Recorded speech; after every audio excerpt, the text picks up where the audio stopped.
My name is Dan Bracken. I followed Jesus to Darfur, Sudan, to bring you stories. I was the team photographer. These are the Sudan Diaries. The Sudan project began in Darfur with a sustainable agriculture project in 2005. The plan was to provide farmers with one bag of seed, hoping that their harvest would reap seeds of multiplication. Now, if you remember, the harvest from that first crop supplied a return of miraculous proportions. For every one bag supplied, the return was 18. The beneficiaries of that harvest sold enough crop to buy 900 of their children out of slavery.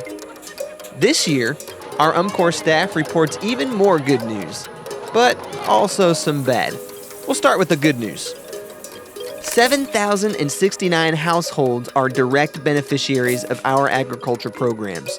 An additional 5,928 households are indirect beneficiaries through reseeding. That adds up to about 65,000 people. That's like 22 Ginghamsburgs. These photos were taken in the community of Kedrik, which is close to the UMCOR office in El Dain. Our investment here has impacted 450 of the 500 households in the village. Each family farms about 8.5 acres of land.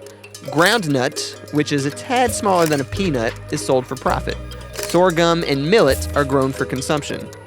These crops generally provide food for a household about 4 out of 12 months of the year.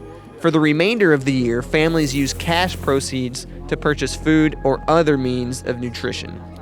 Which gets us to the bad news. Children, you can see it in their glassy eyes that they really are hungry today, and this is just beginning the difficult season for them. Have you ever noticed that Darfur is a desert? Yeah, kind of dusty.